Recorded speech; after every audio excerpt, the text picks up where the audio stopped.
engaye bana poto bana mikili hotel ya solo ezali kaka se moko na Kinshasa, Hotel Pacific Hotel.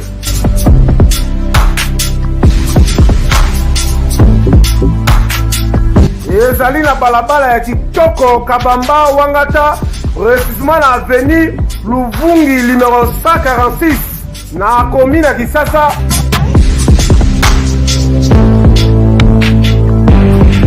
Kolala pe kolamuka ezali kitoko, malile ezali kitoko, ba chambre pe confort, ba appartement ezali propre ndeti kaka ozala mikili.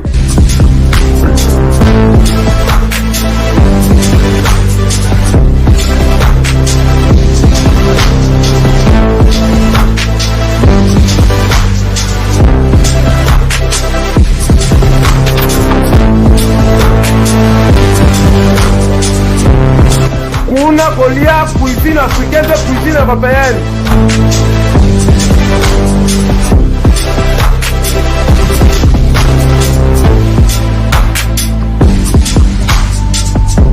Tunanga nini wifi eza ofele, ordinateur eza ofele, voiture pe ya déplacement ezali. Kozanga te oleka kuna, soki oleki kuna ozala jamais déçu. Ba na poto ba na mikili, ba homme d'affaires, ba femme d'affaires. Place ezaka moko na Hotel Pacific Hotel. Kuna la classe est la différence. Et yo.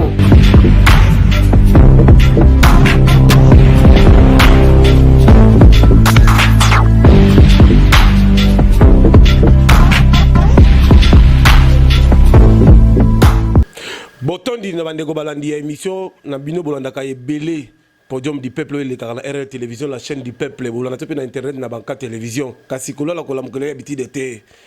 Toko solo makambo etali baimboka était ya mokonzi ekolo Félix Antoine Tshisekedi Tshilombo wabena mama to wabena mulumba tokomi déjà na plus au moins 8 mois yango pasi pe mawa nzaleleki kasi tomona ki mokonzi ekolo auti des jours na États-Unis ayi kozonga tola mukao Kin Bopeto ndeko na biso gouverneur ya Yambo ya Kisasa Ngobila Gentini toyebaka Ngobila ezali Mbonge oyo bandi ya Kin Bopeto tous les jours mbula na mbula toyebite Noé tango Noé lingi kozonga ou bien boni kasi toyambi notable ya bana mandala edi manziku ya fondation o kama pe ya lobi ya kotika la simate akosolola pe akoloba mukulala ndi toyoki pe mwana mboka bakobengisa ye komone nani ndiko na biso lisanga bonganga akende mbango ko se représenter pour ayeba likanisi nini yo oya bimisaki makambo ya vérité des urnes.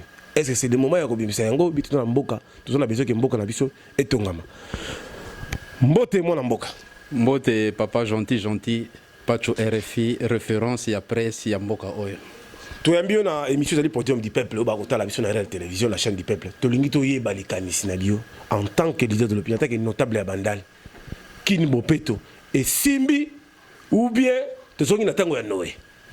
Merci beaucoup mwana mboka pacho RFI likanisi ya Kin Bopeto ngana lobi eza likanisi malamu mais na mokolo ya lelo eza nanu échec. Eza échec dans quel sens? D'abord na bandi ko présenter ba condoléances na ba famille sinistrée o ba perdre bandeko na bango na circonstance o yango tozo senga na vision en chef de l'état budget moko yifeza pour na ba catastrophe naturelle.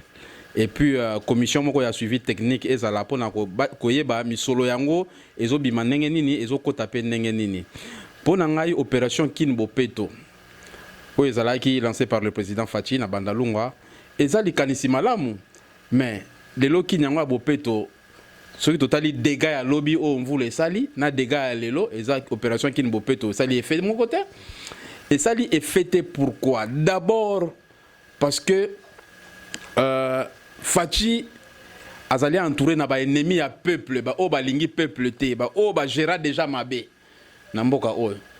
Alors vous pensez que bato basi ba gera mabe na mandat na bango basalaki kaka mabe na reine na bango, est-ce que vous pensez que ba ko linga eloko malamu esalama na moto oyo mupepe Fachi aye nango? Parce que Fachi aza na volonté aza na motema bolingo ya ko sala malamu ya ko servir peuple. Sorry mais sikoyo bato o bazali tout autour na ye.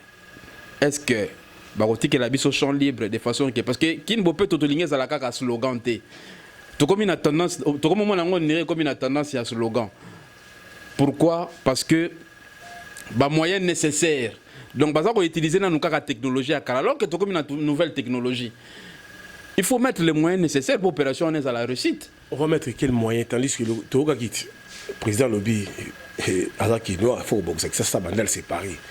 On a des degrés à Mayo, on a des degrés à niveau de boucher, on a des degrés au gouverneur, à même pour assister la population. Voilà, ce n'était pas le moment à relancer Kinbopeto parce qu'il fallait préparer le peuple, il fallait conscientiser le peuple.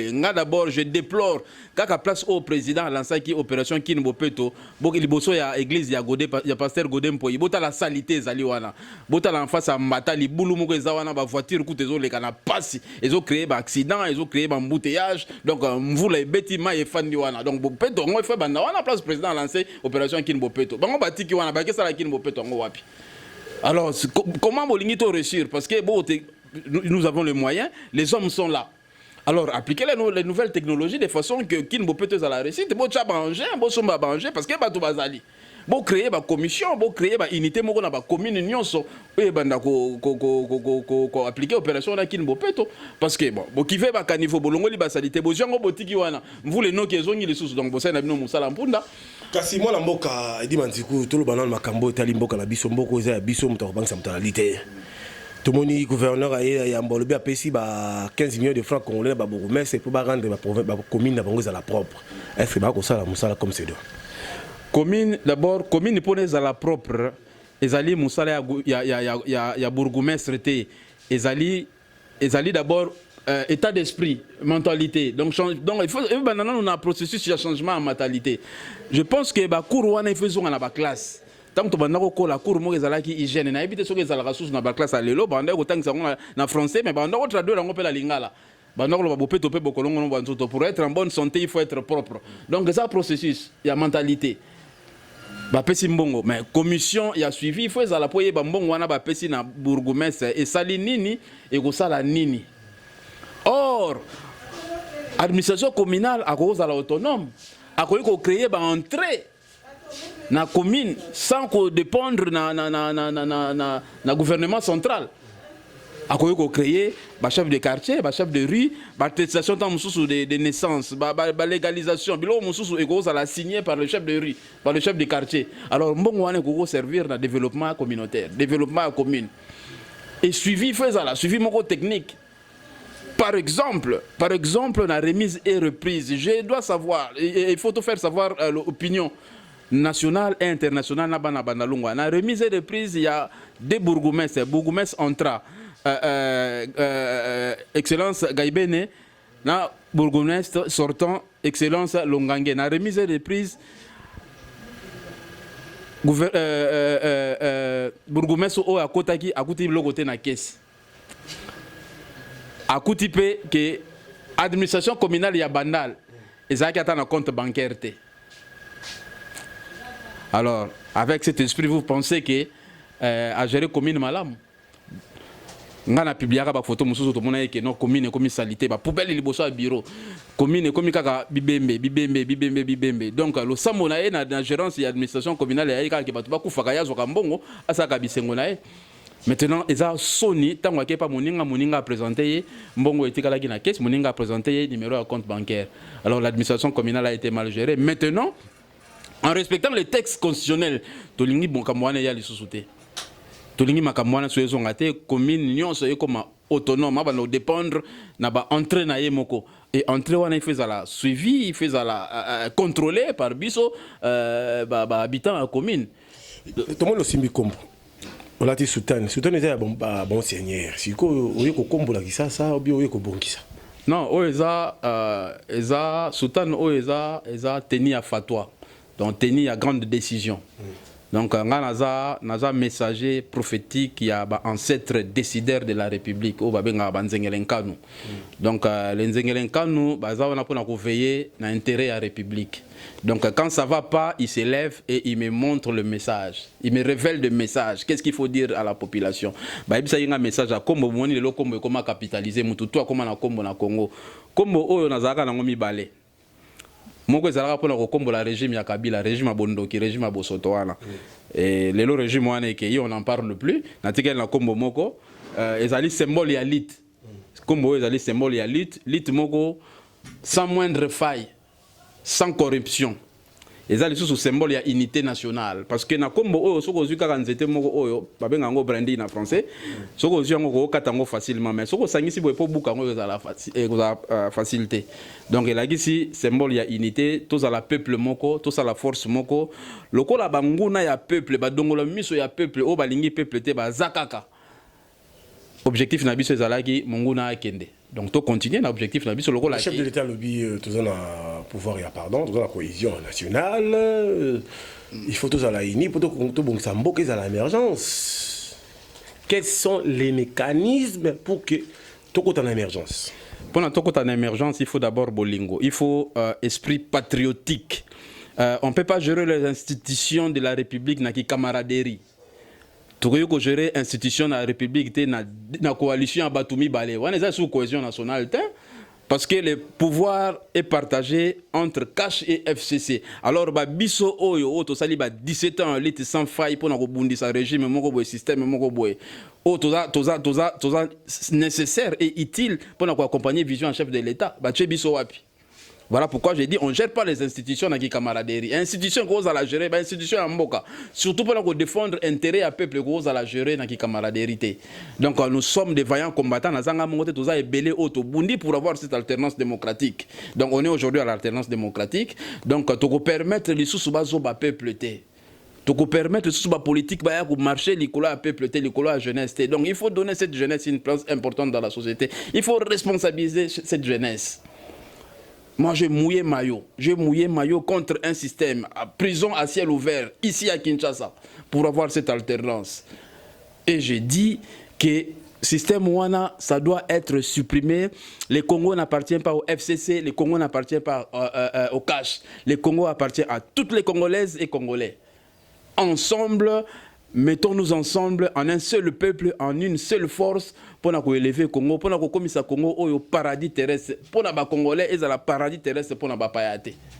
Est-ce qu'on peut l'applaudir s'il vous plaît? Alors, chers amis, nous sommes bel et bien en direct ici dans RL Télévision. Merci à Tarsis Bouka, ça s'appelle Narcisse Sens Nayo, à Kolanda Pébiso. Maman a une décoration dit ma foi la zone de biso tout ça va mettre tu que le mot tu vas dans la biso tu la mbomba bango tu vas dans la biso tout ça ce que le makambo italien à 4 tout le monde ministre intérieur VPN maman une matière à sécurité affaires coutumier pas total ba gouverneur a soit qui décision tout le monde en dit ba gouverneur bazo boya ko décision bazo boya ko respecter décision et à Gilbert Kakondi. Vous en tant que leader de l'opinion qu'est-ce que tu vas dire?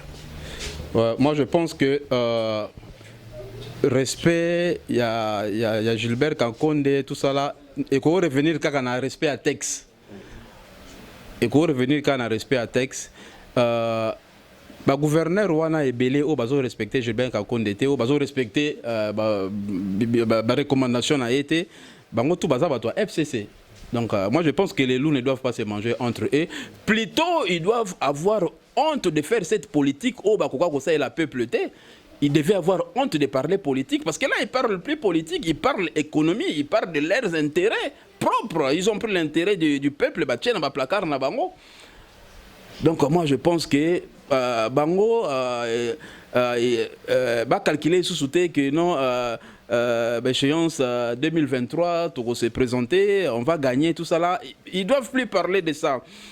S'ils osent et ils pensent qu'ils vont continuer à gérer les institutions, nous, on va utiliser les moyens constitutionnels. Il y a une jeunesse révolutionnaire, déterminée, consciente, disciplinée. Oyo ko bare bango route. Oyo ko empêcher bango ba sakana na peuple. Oyo ko empêcher bango ba plonger mboka oyo ndenge to connaître ma belé na mboka oyo. Le peuple souffre, la population continue à souffrir. Taux de mortalité très élevé, taux de délinquance très élevé, taux de natalité très élevé. Pourquoi? Parce que la souffrance. Toi, natalité est très élevée parce que plonger jeunesse dans la distraction abusive. Comment beaucoup réglementer vente à l'auto qu'on a banganda? C'est très dangereux. Donc, pour sacrifier jeunesse. Si la jeunesse, on a botié, tant qu'on a langue, elle na pité, elle na bêtise. Bêtise, on a naissance indésirable à botimouana. Azan a responsabilité, mon côté à ça, la raté. À cause de ça, il faut y ba. Parce que je condamne fermement l'acte. Mais, alors, il faut récupérer cette jeunesse, ou aller abandonner, ou aller oublier, ou aller plonger dans la profonde obscurité, qu'on peut sa chance, comme utile dans la société. Ben, je fais 17 ans de lutte sans faille, sans moindre faille, sans être corrompu, et 20 ans dans l'humanitaire. Naïbi préoccupation, il y a peuple, je fais le tour du monde. Naïbi préoccupation, il y a des frères et sœurs, on a des tracasseries, on va vivre à l'étranger, par exemple, dans Togo, dans Mauritanie, dans Bénin, tout ça là, dans Sénégal, je connais. Je connais. Mais il y a beaucoup de gens qui disent que déjà vous, les gens de l'opposition, du cash, vous avez déjà partagé à Gaton Labino, FCC dans l'institution nationale, l'Assemblée nationale Basali, c'est FCC qui contrôle, Sénat, c'est FCC qui contrôle. La armée c'est FCC, mais vous dites que non, il faut système ici là maintenant, tandis qu'on vient de suivre le secrétaire général, il y a le secrétaire exécutif, il y a PPRD, Ndeko Chadari, a été lancé bombe, les retours c'est sain, au niveau politique, il y a mon Mboka, Jigaka. Vous en tant que leader de l'opinion, qu'est-ce que tu vas dire? Bon, retour il y a Joseph Kabila, ben ils ont un événement pour Nabiso. Et ça, un événement. Et puis, tout à l'heure, il faut parce que dans peu de temps, le clan va disparaître. On a un messager prophétique. Les ancêtres m'ont dit que ce clan va disparaître dans peu de temps. Tu vas vivre le Congo meilleur, tu vas vivre le Congo émergent, le Congo kimia. Donc, ils ont un événement pour l'Angaï. Être dans l'opposition ou être dans la majorité présidentielle, mais pour faire quelle politique? Parce que tu vas une opposition, si tu as une politique, alors la politique il y a opposition. Politique opposition dans le sens nini. Parce que, or, que si on a une opposition, on a la majorité présidentielle, il faut faire la bonne politique, la politique du peuple, au peuple à Senga. Mais ceux qui ont une opposition pour l'intérêt, parce que vous avez la porte-parole, il y a opposition, et ça, vous avez la chef d'opposition. Confusion, mon représentant est en opposition. Donc, les autres, les uns et les autres pensent qu'être porte-parole de l'opposition de comme chef d'opposition. Alors, opposition, mais il s'agit de quelle opposition? Quelle politique au sein de l'opposition? Quelle politique au sein de la majorité présidentielle? Quelle politique au sein de la majorité parlementaire? C'est la politique du peuple. Mais c'est beaucoup ça la politique, il y a Maboumu Nabino. Politique, il y a Bassi Nabino, il y a Bana Nabino, Bozwaka Bana Nabino, beaucoup Sarabango, Bas suppléant Nabino. Bozwaka Bana Si Nabino, beaucoup Sarabango, Bas suppléant Nabino. Je pense que l'air l'air est grave. Et ça sera très grave parce que vous trouverez en face de vous une jeunesse révolutionnaire consciente, déterminée et prête à reprendre le contrôle et à destin. Je vous assure, je ne blague pas. Ce que je suis en train de dire, je l'assume. Et je pèse mon mot. Vous trouverez une jeunesse très très consciente, costaud, disciplinée, couverte par le texte constitutionnel. Alors, si vous êtes en opposition, vous êtes en majorité présidentielle, parlementaire, il faut que ça la politique il y a peuple, pas politique du ventre, pas politique il y a intérêt personnel. Je mets en garde toute politique. Où ils sont contre bien-être, il y a tout un peuple, vous me verrez chaque jour. Il y a qu'on rappelle bien en ordre. Ces balais-là, ils ont beaucoup. Il y a un sengi qui met en Zambé, ils ont l'écolo. Il y a dernier prophète, il y a Banvuruzi Mfumugimbango. Ils ont l'écolo, il y a ancêtre décideur Banzegelenkanu. Ils ont l'écolo, il y a prophète Mohamed. Ils ont l'écolo, il y a vaillant combattant. Nyon so ba bundi pour une alternance démocratique au Tozanango. Voilà. Alors, tant que nous sommes sur le plateau, nous avons la pétition. Nous avons Balati Balacoste, Fondation Mazikou et des Edna. J'ai vu Globe, Europe, tout le monde Afrique, entouré, ça dit à quoi? Fondation Mazikou Edna, c'est une association qui a été née en France. nommé Solidarité Aidant sans frontières. Donc, objectif na bango ezali kaka ko promouvoir l'action à caractère humanitaire sur le plan éducatif. Alors, en faveur des populations locales au bazar démunies, aux parents, tout ça là, bazar qui n'a pas moyen, matériel et financier, la routine dans la classe, dans la formation. Donc, la fondation existe depuis 2003. Et nous continuons, nous avons des réalisations concrètes. Nous continuons à travailler dans ce sens-là, de façon que tout relever jeunesse. Parce qu'il n'y a pas meilleur au monde que de rendre les gens heureux. La solidarité, c'est le défi sans Zambé.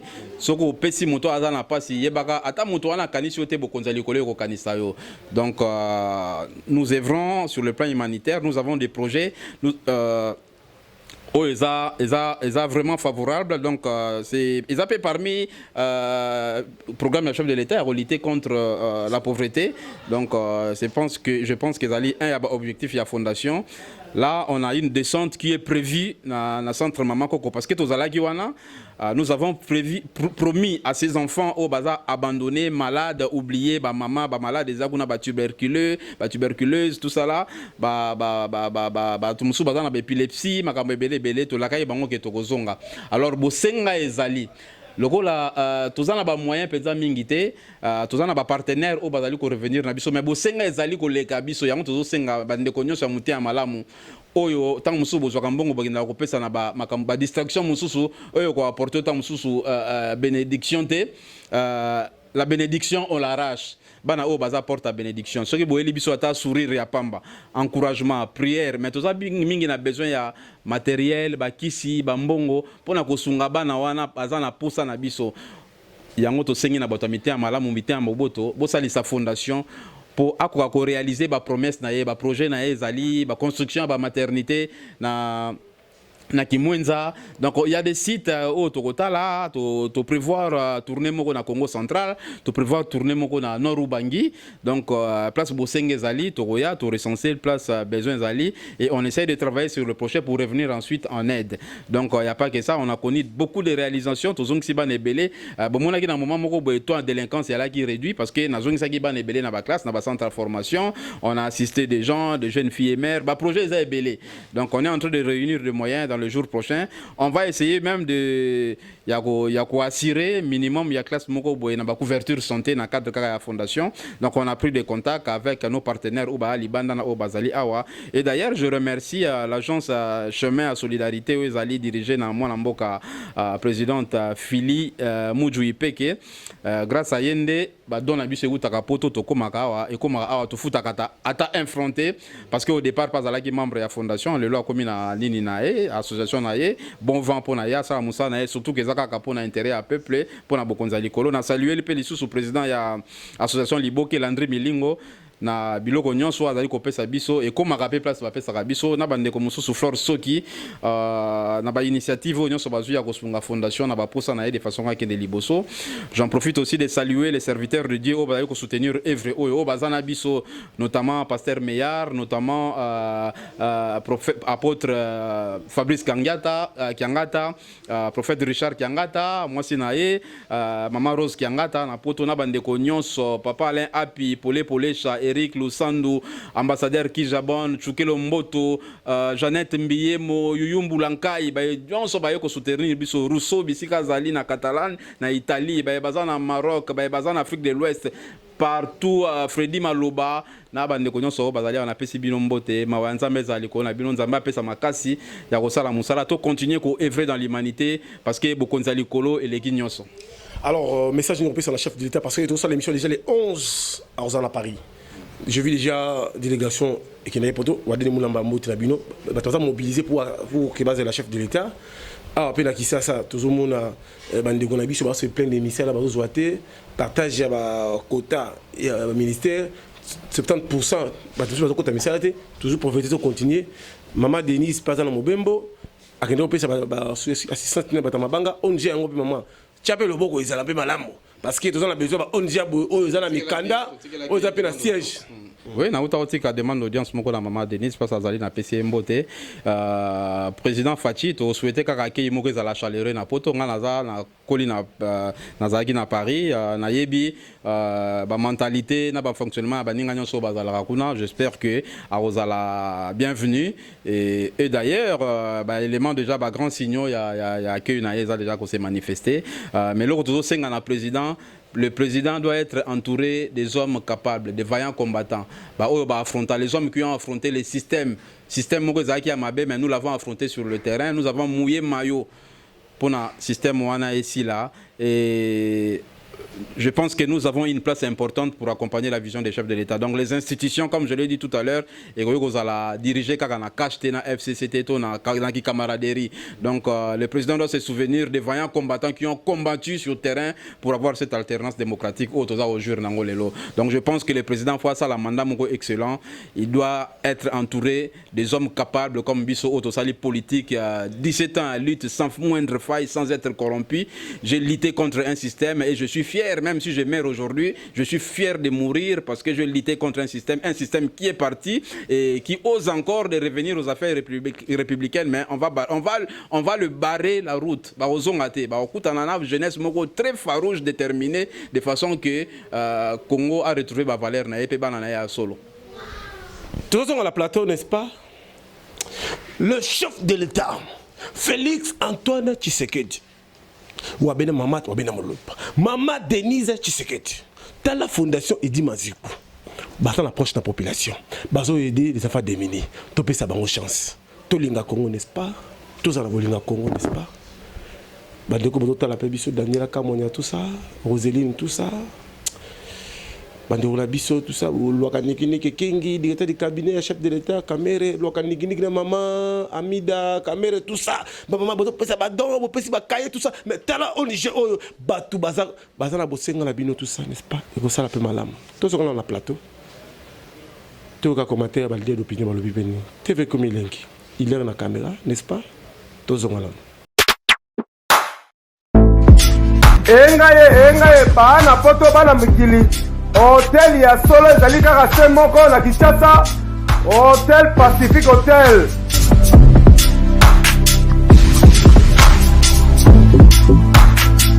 Ezali na balabala ya Kitoko Kabamba Wangata, précisément na avenue Luvungi numéro 146 na commune ya Kinshasa.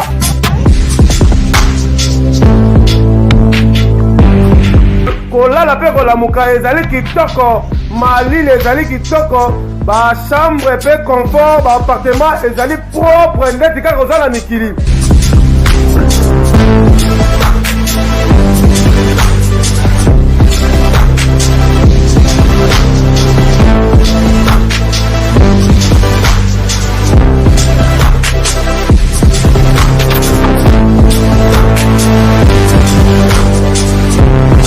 Kuna kolia cuisine africaine, cuisine européenne.